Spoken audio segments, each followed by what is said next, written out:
Buenos días, mis queridos hermanos.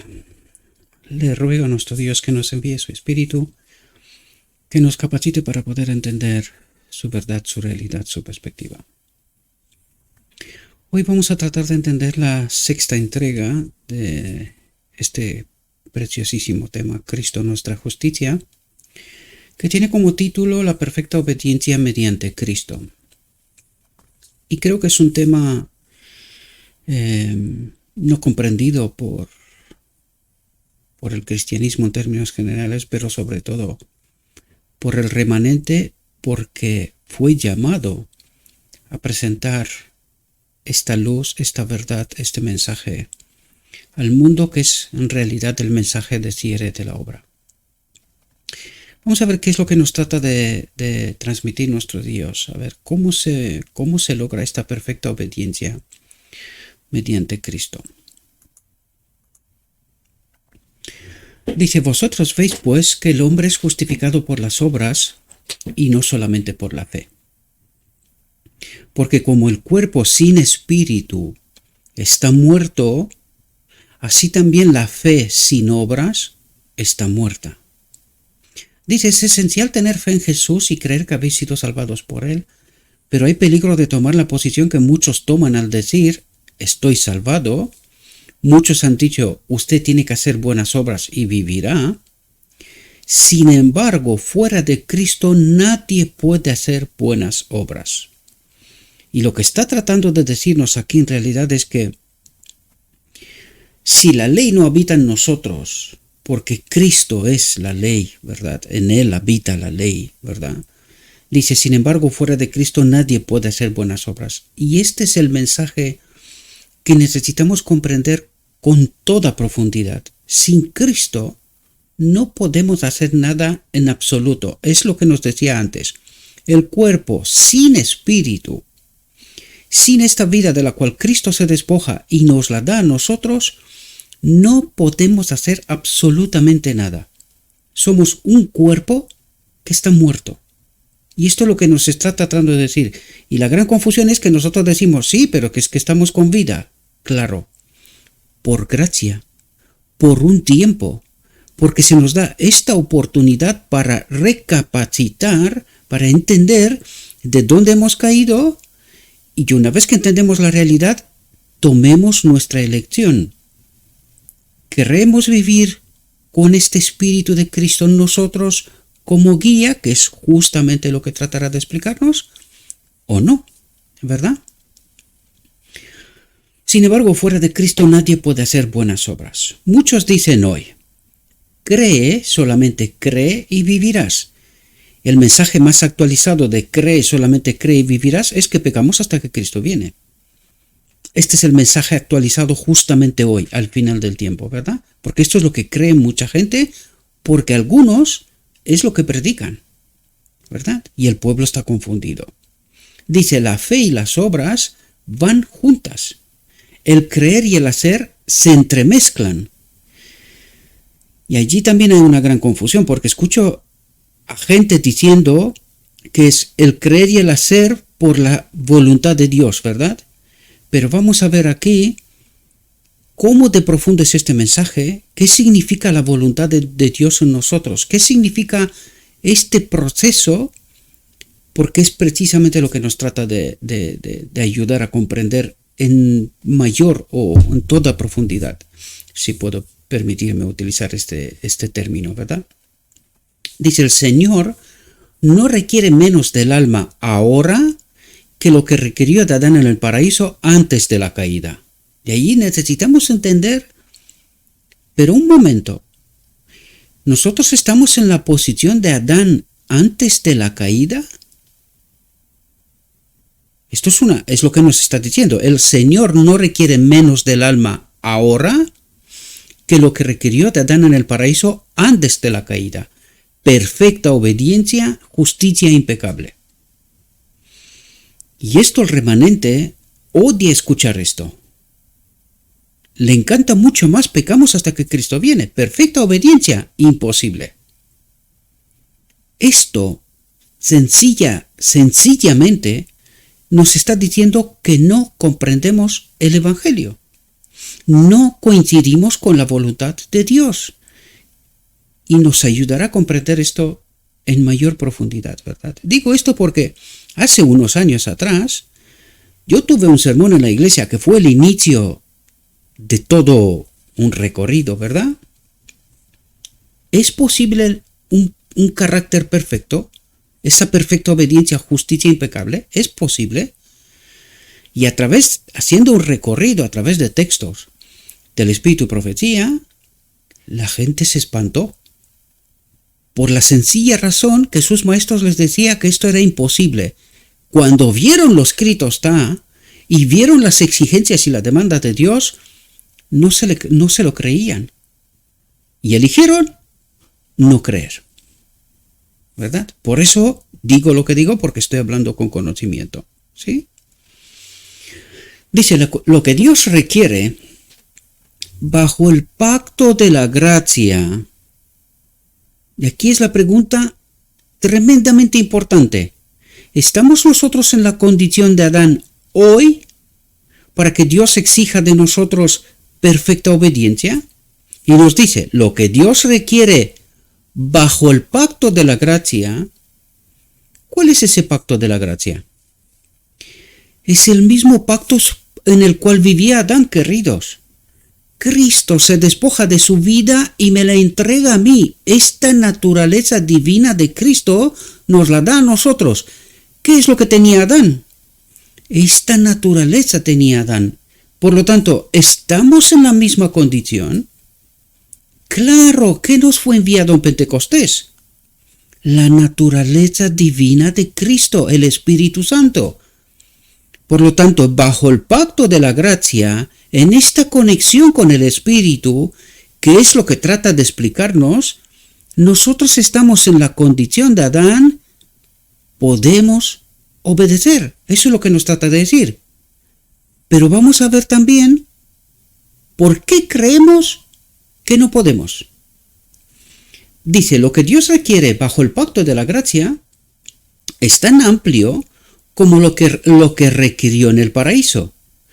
Armonía con su ley, con su espíritu, con esta naturaleza divina, ¿verdad? Que es santa y justa y buena.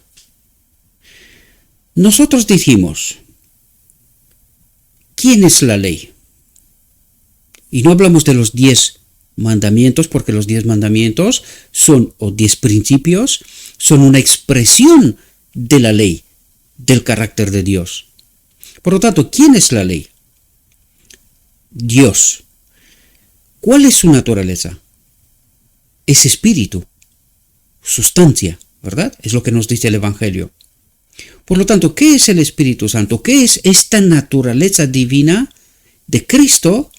Recuerden que es una con el Padre, siempre lo han sido, siempre lo serán. ¿Qué es esta naturaleza divina de Cristo de la cual se despoja y nos la da a nosotros? La ley. Es la ley en nosotros, queridos. Y de esto trata de explicarnos, ¿verdad? Recuerden que la sierva nos dijo, hay mucha mayor luz que descubrir. ¿Cuál luz? Lo que no paramos de comentar aquí una y otra vez, mis queridos hermanos. Tenemos que dar pasos en la luz, en lo escrito está, para comprender qué es lo que en verdad me quiere transmitir Dios. ¿Por qué me está exigiendo perfecta obediencia igual que Adán? Porque Adán tenía esta naturaleza divina y que Cristo, a través de su obra, y nos lo dirá enseguida, es precisamente lo que vino a darnos, su naturaleza divina, su espíritu en nosotros, que es ¿qué? La ley. Es la ley para nosotros, ¿verdad? Es el cumplimiento, es la perfecta obediencia, es el carácter, ¿verdad? Que tanto necesitamos. Dice, el Evangelio. ¿Quién es el Evangelio? El Verbo, Cristo, la palabra. El Evangelio no debilita las demandas de la ley, tal como entienden algunos este pacto de la gracia. no debilita las demandas de la ley, porque mismo Cristo vivió bajo la ley, es decir, bajo la presencia del Padre en él. No dijo él, no soy yo el que hace estas obras, sino el Padre que habita en mí. Entonces Cristo vivió bajo esta ley del gobierno de Dios eterna, en la misma condición que Adán, con esta naturaleza divina en él, ¿verdad? Dice, el Evangelio no debilita las demandas de la ley, porque Cristo vino precisamente a levantar la ley, a glorificar la ley al Padre, ¿verdad? Dice, exalta la ley y la hace honorable, tratando de decirnos, bajo esta ley podemos vivir en perfecta armonía con el carácter de Dios, porque esta ley es la misma presencia de Dios en nosotros, ¿verdad? Dice, en el Nuevo Testamento no se requiere menos que lo que se requería en el Antiguo Testamento, porque en el Antiguo Testamento, ¿quién estaba con el pueblo? Cristo mismo, uno igual a Dios. ¿Quién estaba en el quién estaba en el lugar santísimo en el arca del pacto? ¿Quién estaba este fuego de noche y una nube de día? Cristo mismo. Él estaba con el pueblo, ¿verdad? Y en su venida se despoja de esta naturaleza divina y nos la da a nosotros, ¿verdad? Esa fue la obra, eso es lo que vino a hacer. La venida de Cristo representaba el día de la expiación en realidad. Otra cosa es que nosotros no entendimos esta obra, ¿verdad? Y seguimos sin comprender las profundidades de este evangelio, de su obra, de su propósito. Dice, nadie preste oídos al engaño tan agradable al corazón humano de que Dios aceptará la sinceridad, no importa cuál sea la fe, no importa cuán imperfecta sea la vida. Este es el evangelio del otro Cristo, el falso Cristo. Pecamos hasta que Cristo viene, o cree, solo cree y serás salvo. Este es el falso evangelio, ¿verdad? Dice, Dios requiere de sus hijos perfecta obediencia. ¿Por qué? Porque le ha entregado todo lo que necesita para una obediencia tal. Desgraciadamente el pueblo no comprende esta realidad. No entiende el evangelio. Lo mismo que en su venida visible en la tierra, en su obra, no lo comprendieron. Hoy mismo pasa exactamente esto. No le entendemos, no comprendemos su obra y su finalidad, su propósito, ¿verdad?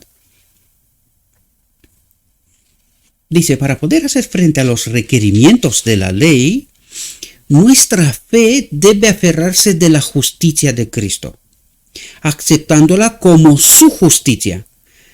Y necesitamos entender, ¿quién era la justicia de Cristo? ¿Quién era el carácter de Cristo? Pues nos lo dijo él mismo. No soy yo el que hace estas obras, sino el Padre que habita en mí, ¿verdad? Vino precisamente a revelar esta realidad. Por lo tanto, ¿cuál es nuestra justicia? Su Espíritu en nosotros. Eso es lo que trata de explicarnos, ¿verdad? Mediante la unión con Cristo, a través del Espíritu, de esta naturaleza de la cual se despoja y nos la da a nosotros, ¿verdad? Dice, mediante la unión con Cristo, mediante la aceptación de su justicia por la fe. ¿Cómo tenemos la fe? A través de la obra del Espíritu, queridos, a través de este Cristo, de esta personalidad, segunda personalidad de Cristo, ¿verdad? Porque está el Cristo, ser humano, en el lugar santísimo y está su naturaleza divina que nos lo entrega a nosotros. Esta es la segunda personalidad de Cristo, su Espíritu en nosotros, ¿verdad? Dice, mediante la aceptación de su justicia por la fe, podemos ser hechos idóneos para realizar las obras de Dios, para ser colaboradores con Cristo. ¿Pero qué es lo que cree el pueblo hoy? No, esto es imposible. ¿Y por qué cree esto? Porque no tienen el Espíritu, porque no entienden el Evangelio. Esta es la única razón, ¿verdad? Dice, si estáis dispuestos a ser llevados a la deriva con la corriente del mal y a no cooperar con los instrumentos celestiales. ¿Quiénes son los instrumentos celestiales? El Padre y Cristo en sus dos personalidades. ¿Entendéis?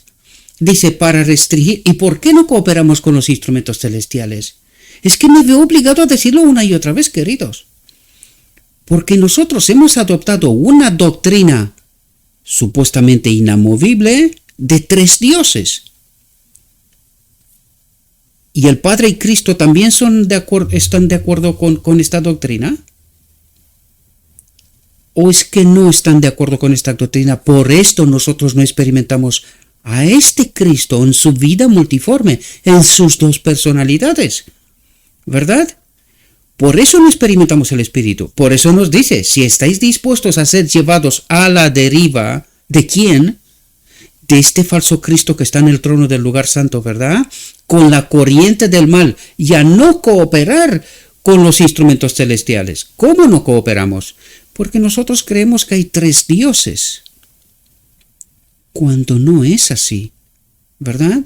Para restringir la transgresión en vuestras familias y en la iglesia, a fin de que puedan enseñorearse la justicia eterna, dice. Su espíritu nosotros. Dice, no tenéis fe. Mientras el pueblo dice, no, nosotros tenemos la verdad, el evangelio. Y el evangelio dice, si no, mediante la unión con Cristo, mediante la aceptación de justicia por la fe, podemos ser hechos idóneos para realizar las obras de Dios, para ser colaboradores con Cristo. Si nosotros no estamos en esta condición, no tenemos fe, no tenemos a Cristo. Eso es lo que trata de explicarnos. Fijaos lo que dice. La fe, la verdadera fe, obra por el amor. ¿Quién es amor? Dios. Obra por el Espíritu y purifica el alma. No peca hasta que Cristo viene, de ningún modo. Y el simple hecho de que estamos declarando que pecamos hasta que Cristo viene, revela los frutos que tenemos. O mejor dicho, los que faltan. No tenemos el Espíritu. No tenemos esta fe. Tenemos una falsa fe, con un falso evangelio, con un falso espíritu. Eso es lo que trata de explicarnos. Dice, mediante la fe. ¿Cuál fe? La verdadera fe. Mediante la fe, el Espíritu Santo obra en el corazón para producir allí la santidad. Y no peca hasta que Cristo viene. Cuando pecas hasta que Cristo viene es porque te falta el Espíritu. Es así de sencillo. La presencia del Espíritu Santo obra en el corazón, en la mente, santidad. ¿Comprendemos? Dice, pero esto no puede hacerse a menos que el instrumento humano colabore con Cristo. Ahora la pregunta es, si el pueblo cree que tiene a Cristo, ¿cómo puede ser que en el mismo tiempo que tiene a Cristo, este Cristo que tiene le dice que tiene que pecar hasta que Cristo viene? ¿Por qué no hay otra solución? Desgraciadamente el pueblo no se hace preguntas. Sigue ciego, sordo, sin ver, sin oír, de verdad a través del Espíritu, cuál es su real condición. Y escuchan a los que le cantan en las orejas lo que le encantan. Pecamos hasta que Cristo viene. Por lo tanto, tranquilidad. Vivid como os dé la gana. Sois salvos. Solo creed. Ya está. Dice, solo podremos ser hechos idóneos para el cielo mediante la obra del Espíritu Santo en el corazón. Pero ¿por qué no tenemos el Espíritu Santo, queridos? En primer lugar, porque negamos la verdad, negamos a Cristo. ¿Cómo? Como dije en la última reflexión, a este pueblo, al inicio de su obra, les fueron dadas las más importantes revelaciones, ¿verdad? Para que puedan entender el camino. Se les dio luz. Y en la visión de los dos tronos, o el capítulo 2300 tardes del primeros escritos, revela precisamente la realidad. Como uno detrás de otro se vuelven desde el lugar santísimo hacia el lugar santo. Y que en esta obra que Cristo cerró, habita el enemigo. Y que desde allí Él continúa la obra que Cristo había hecho hasta el momento que cerró aquella puerta y entró en el lugar santísimo. ¿Y bajo qué espíritu está el pueblo de Dios que ha llegado a la conclusión de que peca hasta que Cristo viene? Mientras el espíritu dice, pero esto no puede hacerse a menos que el instrumento humano colabore con Cristo, con el Espíritu. Solo podremos ser hechos idóneos para el cielo mediante la obra del Espíritu Santo en el corazón. ¿Y por qué no tenemos el Espíritu Santo? Y si no tenemos el Espíritu Santo, ¿qué Espíritu tenemos? Que nos predica un evangelio que no es Cristo. Porque cuando tenemos a Cristo, vivimos en santidad, dice. Mediante la fe, el Espíritu Santo obra en el corazón para producir allí la santidad. ¿Y es eso lo que experimentamos? ¿Es esa nuestra realidad? ¿O es otra? Dice, pues debemos tener la justicia de Cristo como nuestro salvoconducto si hemos de tener acceso al Padre. Tenemos que tener el Espíritu de Cristo, la justicia de Cristo es el Espíritu de Cristo como nuestro salvoconducto si hemos de tener acceso al Padre. ¿A dónde nos prepara el Espíritu de Cristo? ¿Para conectarnos con quién? ¿Cuándo? Ni siquiera esto lo conoce el pueblo de Dios. Que la boda del Cordero es antes de la venida visible de Cristo en la nube de los cielos. Y por eso el pueblo está engañado. No comprende. ¿Verdad? A fin de que tengamos la justicia de Cristo, necesitamos ser transformados diariamente por la influencia del Espíritu para ser participantes de la naturaleza divina. La obra del Espíritu Santo es elevar los gustos, santificar el corazón, la mente, ennoblecer a todo el hombre. Si esta es la obra del Espíritu Santo, ¿cómo llegamos a la conclusión de que pecamos hasta que Cristo viene? ¿Cómo llegamos a la conclusión? Solo cree y eres salvo. Son buenas preguntas a las cuales necesitamos contestar en verdad, queridos, para no ser tambaleados de un lado para otro de todo viento de doctrina. Acudid a Jesús. Acuda el alma a Jesús. Y dice, he aquí el Cordero de Dios que quita el pecado del mundo. Lo quita no es una metáfora, es la realidad del día de la expiación. Pregunto, ¿estamos en el día de la expiación? ¿O nos fuimos para el trono del lugar santo con un falso evangelio, con un falso Cristo, un falso espíritu? ¿Quita Cristo el pecado del mundo? Esto es solo una metáfora, un otro rol. Nadie será forzado a acudir a Jesús, pero la voz de la invitación resuena suplicando anhelosa, mirad y vivid. ¿A quién? Dice, mirad a Cristo. ¿Y qué nos dice Cristo? ¿Cuál es la fe de Jesús? La que tienen que cumplir los 144.000, Apocalipsis 14. Los 144.000 guardan los mandamientos de Dios y tienen la fe de Jesús. ¿Y cuál es la fe de Jesús? No soy yo el que hace estas obras, sino el Padre que habita en mí. ¿De qué trata de explicarnos el Evangelio? Al menos en este tema, Cristo nuestra justicia, una y otra vez nos habla de esto. Mirad y vivid, mirad a Cristo. ¿Cómo vivió Cristo? ¿Queréis vivir? Acéptenle. Acudiendo a Cristo, veremos que su amor es sin paralelo, que ha tomado el lugar del culpable pecador. Atento, y dice, ha tomado el lugar del culpable pecador, ha pagado el precio por el pecado, y dice, y le ha imputado su justicia inmaculada. Esto es mucho más complejo, pero en esencia dice, y le ha ofrecido su vida inmaculada, su justicia inmaculada, su naturaleza divina, de la cual se despoja y nos la da a nosotros. Por eso nos dice, mirad y vivid. ¿Queréis vivir así? Pues tenéis mi espíritu. Pedid y se os dará. ¿Verdad? Dice, cuando el pecador ve a su Salvador muriendo en la cruz, en su lugar bajo la maldición del pecado, al contemplar su amor perdonador, el amor se despierta en su corazón. Empieza a obrar el Espíritu esta verdadera fe, ¿verdad?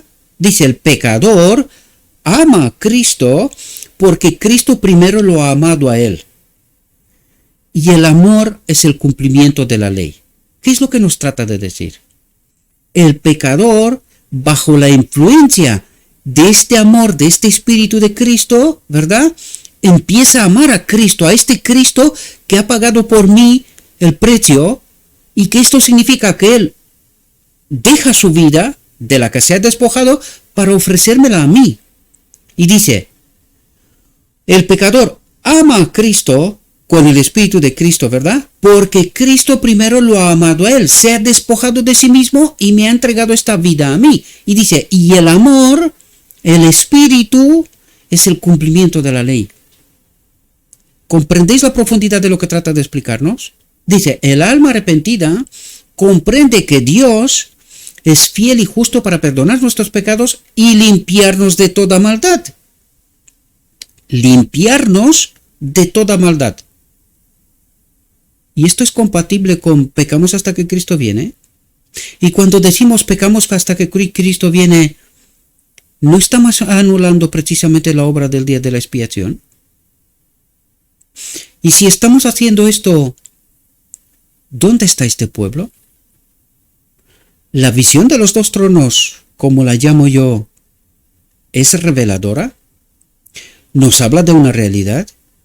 ¿Estamos nosotros con la justificación por la fe de Lutero necesitando sangre, más sangre, pero no experimentar nunca que Cristo nos limpie de toda maldad?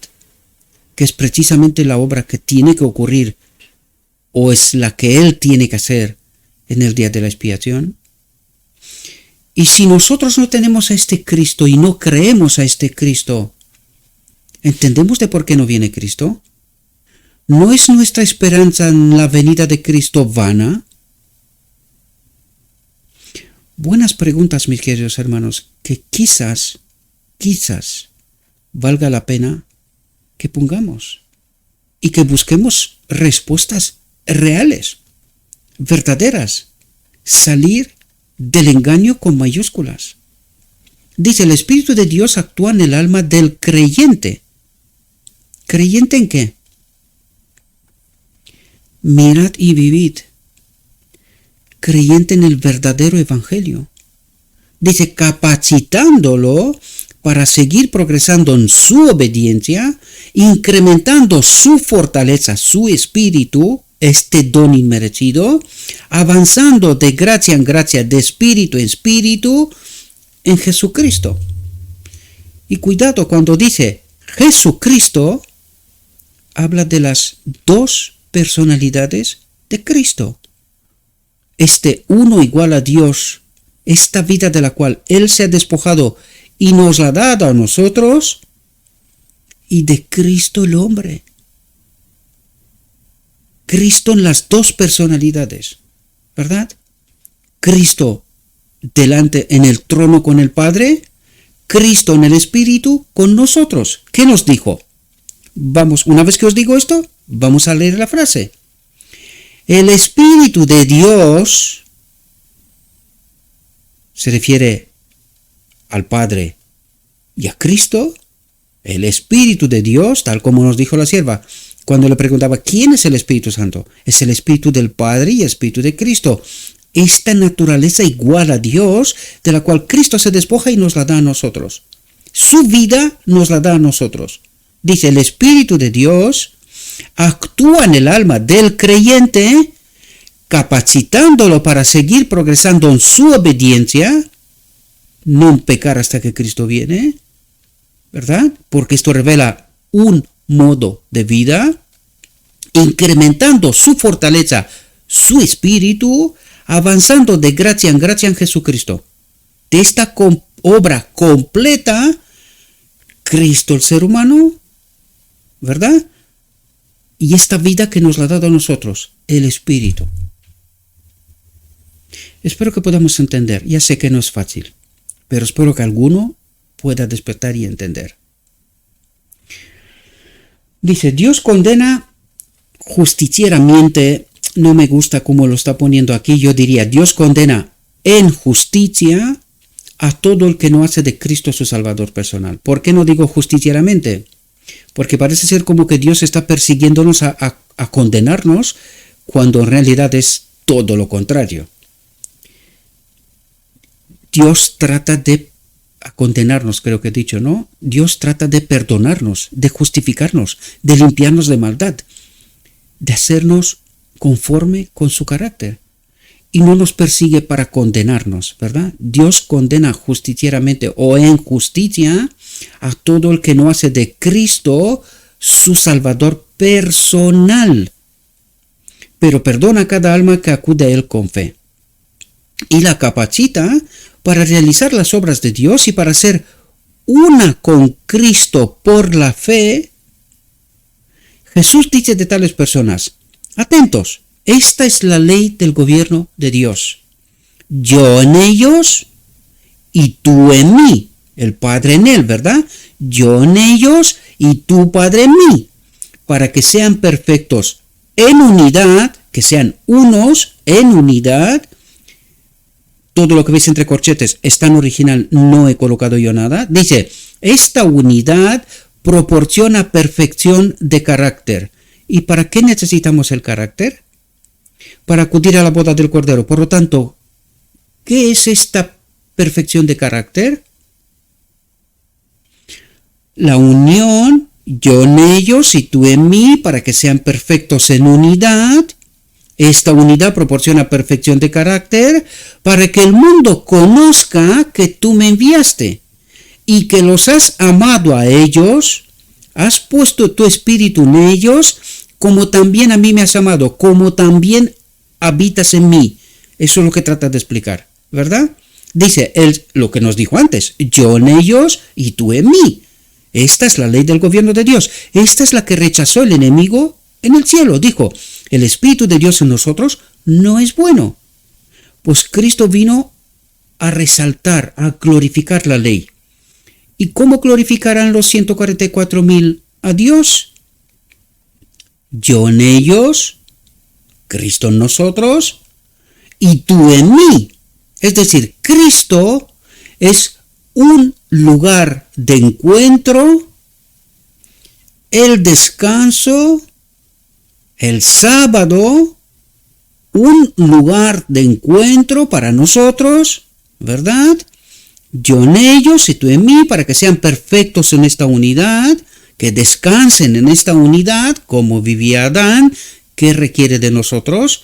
¿Por dónde empezamos? Espero que profundicéis y que podáis entender, ¿verdad? Esta unidad proporciona perfección de carácter para que el mundo conozca que tú me enviaste y que los has amado a ellos como también me has amado a mí, que has estado en ellos como también estás en mí, ¿verdad? El Señor ha provisto todo lo necesario para que el hombre pueda alcanzar la salvación plena y gratuita y sea completo en él. Pero, desgraciadamente, el pueblo no conoce y no cree a este Cristo.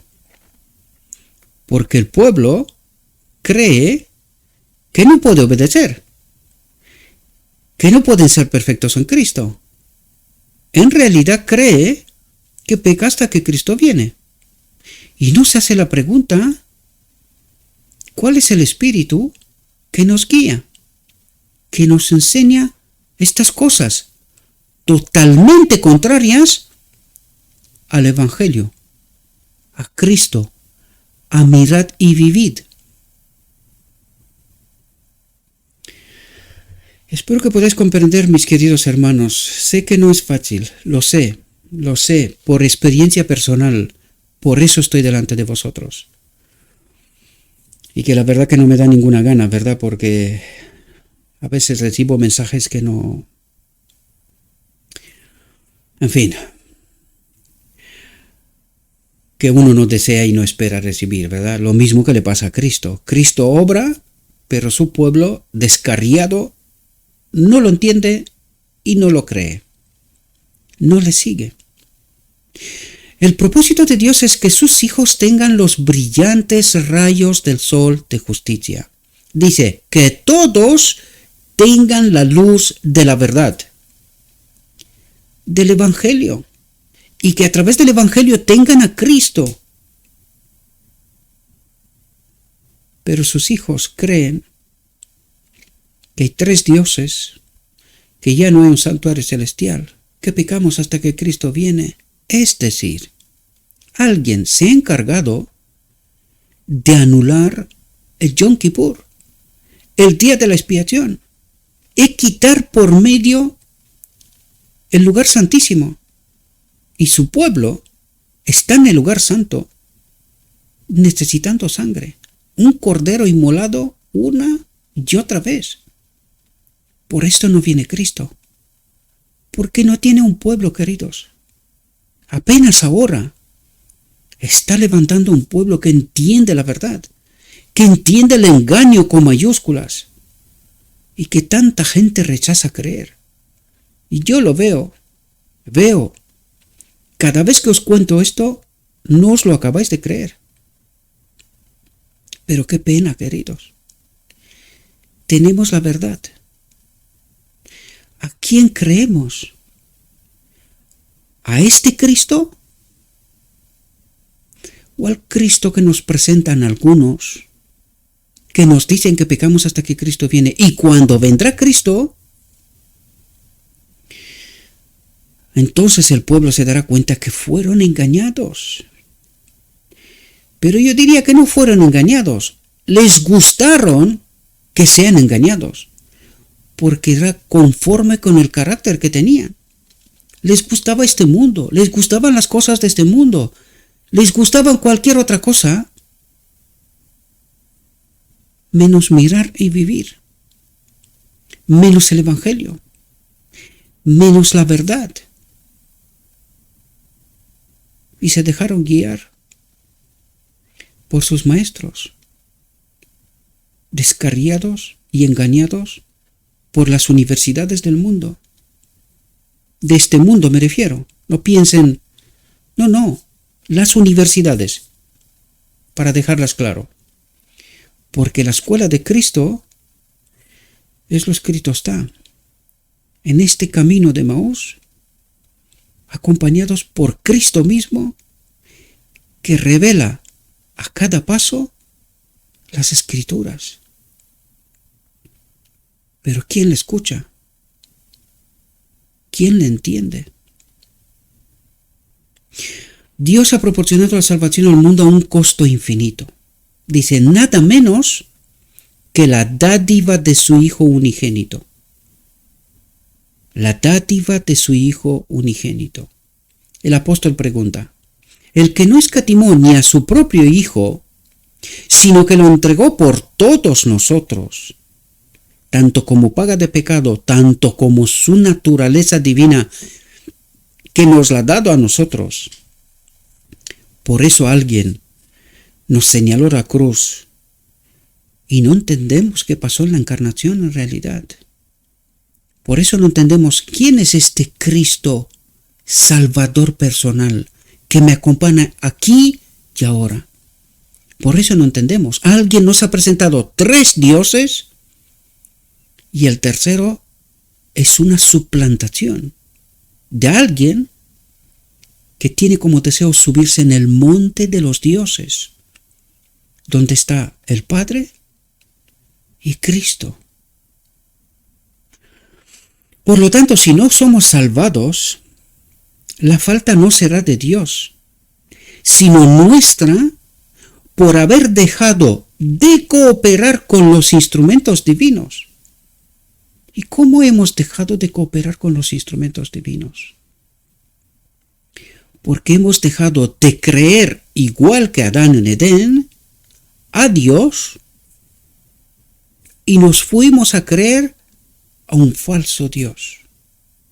3 dioses y nos hemos quedado sin la luz de la verdad, sin los rayos del sol de justicia, el Evangelio, la verdad, el Verbo, Cristo. Sino la falta no será de Dios, sino nuestra por haber dejado de cooperar con los instrumentos divinos. Porque Dios no puede estar de acuerdo con esta aberración. Por esto no tenemos el Espíritu, tal como se nos dijo desde 1888. Así hemos llegado a creer en 3 dioses. Porque este pueblo nunca creyó en 3 dioses. Y este pueblo hoy dice que esto es una progresión en la verdad, cuando es una regresión a la oscuridad. Nuestra voluntad, dice, no ha coincidido con la voluntad de Dios.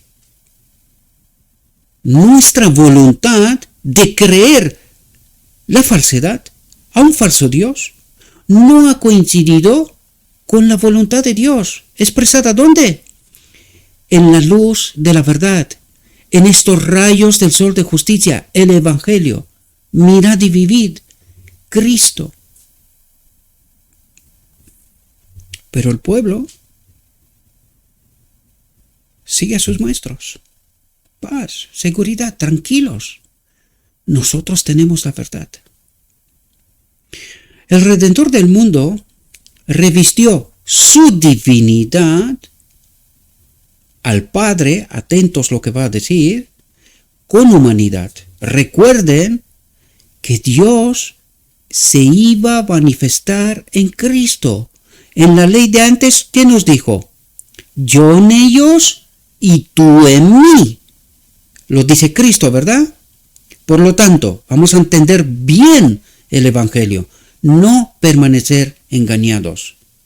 El Redentor del mundo revistió su divinidad, la divinidad del Padre, con humanidad, para que pudiera alcanzar a la humanidad, pues se necesitó de lo divino y de lo humano. El Padre se iba a manifestar en Cristo. La ley se iba a manifestar en Cristo, ¿verdad? Pues se necesitó de lo divino y de lo humano de Cristo para traer la salvación al mundo, necesaria por la caída del hombre. La divinidad necesitaba de la humanidad. El Padre necesitaba un ser humano que pueda demostrar que la ley, que la voluntad de Dios es buena, tanto en el universo como aquí en la tierra. La divinidad, el Padre, necesitaba de la humanidad para que la humanidad proporcionara un canal de comunicación. ¿Quién es esta humanidad que proporcionara un canal de comunicación entre Dios, el Padre, y el hombre? Entre la ley y el hombre. ¿Entendéis de lo que nos está hablando? Dice, el hombre necesita un poder exterior y superior a él para que lo restaure a la semejanza de Dios. ¿Entendéis la profundidad? Dice, sin embargo, El hecho de que necesite de la ayuda divina no significa que la actividad humana no sea esencial, porque esta es una obra conjunta. Es una obra de cooperación, y esto es lo que tratará de explicarnos, ¿verdad? Dice, se requiere fe de parte del hombre, pues la fe obra por el amor, por el espíritu y purifica el alma. La fe se aferra del poder de Cristo. Dice, el propósito del Señor no es que paralice el poder humano, sino que al cooperar con Dios, el poder del hombre sea eficiente para bien. El propósito de Dios no es que sea destruida nuestra voluntad, porque precisamente mediante este atributo hemos de cumplir la obra que Él quiere que realicemos en nuestro hogar y en público. Él ha dado a cada hombre su obra. Él ha dado a cada hombre su obra. Y cada verdadero obrero irradia luz al mundo porque está unido con Dios y con Cristo y con los ángeles celestiales. No sé si logramos entender esta realidad. Esta es la ley del gobierno de Dios, queridos. ¿Y cómo está el verdadero obrero unido con Dios y con Cristo? ¿Quién es el Espíritu Santo? ¿Es justo lo que dijo la sierva? ¿Es el Espíritu del Padre y el Espíritu de Cristo? ¿Esta vida de la cual se despoja Cristo y nos la da a nosotros? Espero que podamos entender la profundidad del Evangelio, queridos. Yo sé que esto es difícil de entender. ¿Por qué? Porque es en contraste flagrante con el relato oficial. Y la gente sigue creyendo a sus maestros, desgraciadamente. Y los maestros no proclaman la verdad. No proclaman la verdad, ni siquiera cuando la comprenden. Enseguida entenderéis por qué digo esto, ¿verdad? Por lo tanto, Él ha dado a cada hombre su obra. Y cada verdadero obrero irradia luz al mundo porque está unido con Dios y con Cristo y con los ángeles celestiales en la excelsa obra de salvar a los perdidos. La gran pregunta es, ¿estamos cumpliendo con nuestro deber y con la gran comisión? ¿O nos hemos juntado en el ecumenismo con el mundo? ¿Quién está en el ecumenismo? Todas las religiones. ¿Y cuál es nuestro mensaje? ¿La obra social? ¿El amor de Cristo tal como lo proclama el ecumenismo? ¿Este es el mensaje? ¿Se escucha en alguna parte esta razón que tratan algunos de justificar su presencia en medio del ecumenismo? No, estamos aquí para proclamar nuestro mensaje. ¿Así? ¿Y quién a quién ha enseñado su mensaje? ¿Pecamos hasta que Cristo viene? ¿Es nuestro mensaje? ¿Anular el día de la expiación es nuestra obra? ¿Presentar un falso Cristo es el mensaje que necesitamos? ¿Tener tres dioses como el mundo es lo que creíamos? Espero que podamos contestar a estas preguntas, mis queridos hermanos, porque no están porque sí. Tienen un propósito. Dicen, mediante la asociación divina se hace más y más capaz para realizar las obras de Dios, manifestando en lo externo lo que la gracia divina, lo que el Espíritu de Dios obra en el interior. El creyente llega a ser grande espiritualmente. ¿Y somos grandes espiritualmente pecando hasta que Cristo viene? ¿Es conforme con el Evangelio? El que obre de acuerdo con la habilidad que le ha sido confiada, llegará a ser un sabio edificador para el maestro, pues está en la escuela de Cristo aprendiendo a realizar las obras de Dios. No rehuirá el peso de las responsabilidades, pues comprenderá que cada uno debe exaltar la causa de Dios hasta el límite de su capacidad y estará dispuesto a soportar la presión de la obra. Pero la mayoría no están dispuestos a soportar esta presión de la obra. No están dispuestos a morir en la cruz, el yo. Necesitan ir con todos los demás, porque necesitamos ser reconocidos. Queremos ser como los demás y no como Cristo. Sin embargo, Jesús no permitirá que sea aplastado su siervo bien dispuesto y obediente. Sin embargo, Jesús no permitirá que sea aplastado, sí será probado, pero no permitirá que sea aplastado su siervo bien dispuesto y obediente. No es el hombre que lleva pesadas responsabilidades en la causa de Dios el que necesita vuestra compasión, pues es fiel y leal al cooperar con Dios y mediante la unión del esfuerzo divino y humano se completa la obra. Por lo tanto, es absolutamente necesario entender esta cooperación con Cristo. Pero para eso necesitamos entender la verdad del Evangelio, conocer a Cristo, mirar y vivir como Él. El que es objeto de compasión es aquel que rehuye las responsabilidades de proclamar la verdad en contra del relato oficial, que no comprende el privilegio al cual es llamado. Y para que veáis que no tengo nada con ningún maestro, os voy a dejar en la descripción de este vídeo un libro que hace unos días lo compartí con mis hermanos en Telegram y que es un preciosísimo libro que nos habla precisamente de esta visión de los dos tronos de la cual tanto os hablo yo.